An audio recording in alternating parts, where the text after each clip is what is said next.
Future indefinite tense, इसकी अगर पहचान की बात करें तो वो ये कुछ इस तरह से होती है कि इन वाक्यों के अंत में गा, गी, गे आदि शब्द लगे हुए होते हैं। लेकिन हम पहचान नहीं रटेंगे दोस्तों, हम ये चीज़ समझेंगे कि इस टेंस का यूज़ कब, क्यों और कहाँ हम करते हैं।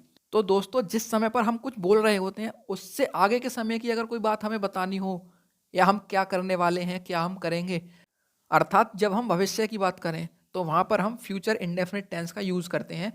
या फिर हम एक लाइन में ये कहें कि अगर हमें फ्यूचर की कोई बात करनी है, फ्यूचर में क्या होने वाला है, क्या हम करने वाले हैं, अगर वो बताएंगे तो हम वहाँ पर फ्यूचर इंडेफिनिट टेंस का यूज़ करेंगे। अब देख लेते हैं इसके सेंटेंस स्ट्रक्चर को कि किस तरह से हम सेंटेंस को फ्रेम करते हैं। तो दोस्तों, अगर हमारा सब्जेक्ट आई या वी है तो वहाँ पर हम सबसे पहले सब्जेक्ट लगाते हैं, उसके बाद हम शैल का यूज़ करते हैं, फिर वर्ब की फर्स्ट फॉर्म आ जाती है और फिर ऑब्जेक्ट आ जाता है।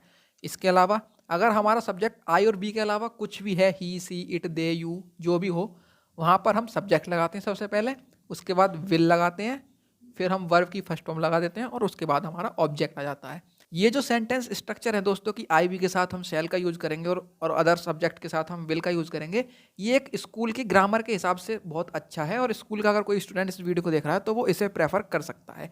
लेकिन अगर हम बात करें कि मॉडर्न इंग्लिश में हम किस तरह का यूज़ करते हैं, तो मॉडर्न इंग्लिश में दोस्तों आई वी हो या कोई अदर सब्जेक्ट हो, सबके साथ ही हम विल का यूज़ करते हैं। इसलिए स्पीकिंग में भी हम हमेशा ही विल को प्रेफर करते हैं और विल ही लगाते हैं हर जगह।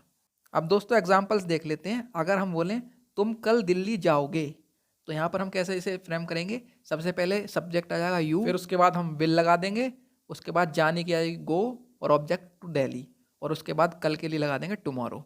तो ये हो जाएगा you will go to Delhi tomorrow.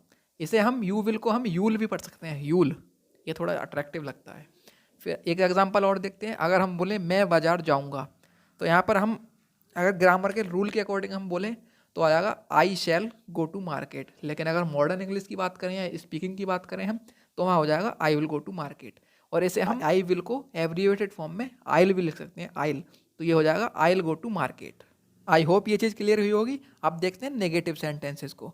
तो नेगेटिव सेंटेंसेस को हम कुछ इस तरह से फ्रेम करते हैं कि अगर हमारा कोई भी सब्जेक्ट है आई और वी को छोड़ करके, तो वहाँ पर हम सब्जेक्ट लगाएंगे, उसके बाद हम विल लगा देंगे, फिर हमारा नॉट आ जाएगा, उसके बाद वर्ब की फर्स्ट फॉर्म आ जाएगी और उसके बाद ऑब्जेक्ट आ जाएगा। वहीं अगर सब्जेक्ट हमारा आई या वी है तो वहाँ पर हम सब्जेक्ट लगा देंगे, उसके बाद शैल आ जाएगा, फिर नॉट, उसके बाद वर्ब आ जाएगी और फिर ऑब्जेक्ट आ जाएगा। अब दोस्तों, इसलिए मैं यहाँ पर आई वी के साथ शैल और अदर सब्जेक्ट के साथ विल का यूज़ कर रहा हूँ कि अगर मेरी वीडियोज़ को कोई स्कूल स्टूडेंट देख रहा है तो वो कंफ्यूज ना हो। बाकी आप स्पोकन इंग्लिश में हर जगह विल का यूज़ कर सकते हैं, आपको शैल लगाने की कोई ज़रूरत नहीं है। अब नेगेटिव सेंटेंसेस के कुछ उदाहरण देख लेते हैं।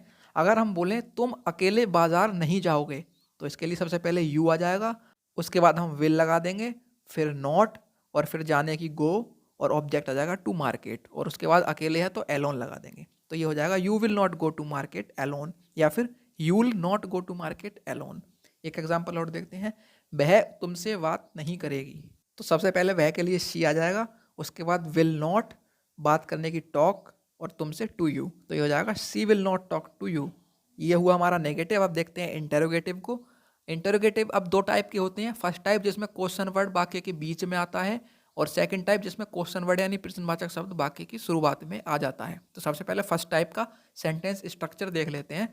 तो वही अगर कोई भी सब्जेक्ट है आई वी को छोड़ करके, तो वहाँ पर सबसे पहले क्वेश्चन वर्ड यानी क्यों, कब, कहाँ, कैसे, इसकी अंग्रेजी आ जाएगी, उसके बाद विल लगा देंगे, फिर सब्जेक्ट आ जाएगा हमारा, उसके बाद हम वर्ब लगाएंगे और उसके बाद ऑब्जेक्ट आ जाएगा। वहीं अगर हमारा सब्जेक्ट आई या वी है तो वहाँ पर हम क्वेश्चन वर्ड सबसे पहले लगाएंगे, फिर वहाँ पर विल की जगह हम क्या लगा देंगे, शैल, उसके बाद वही सब्जेक्ट आ जाएगा हमारा, फिर वर्ब और उसके बाद ऑब्जेक्ट। एग्जाम्पल देखते हैं। अगर हम बोलें तुम कहाँ जाओगे, तो सबसे पहले कहाँ के लिए हम वेयर लगाएंगे, फिर विल, और फिर सब्जेक्ट यानी तुम, और फिर जाने की गो। तो ये हो जाएगा वेयर विल यू गो।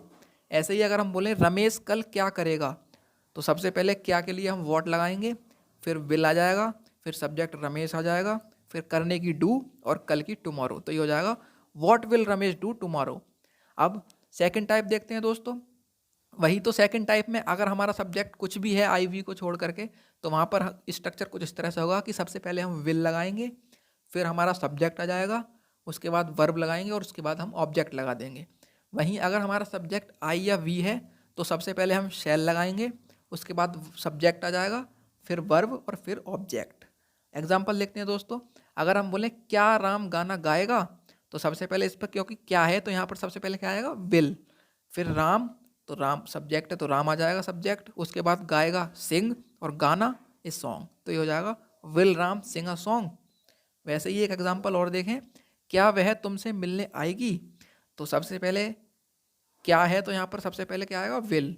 फिर वह एक लड़की है तो शी आ जाएगा। फिर आने की कम, और तुमसे मिलने टू मीट यू, तो ये हो जाएगा will she come to meet you. I hope दोस्तों आपको फ्यूचर इंडेफिनिट टेंस भी बहुत अच्छे से समझ में आया होगा। और वीडियो अच्छी लगी हो तो वीडियो को लाइक और चैनल को सब्सक्राइब जरूर करें।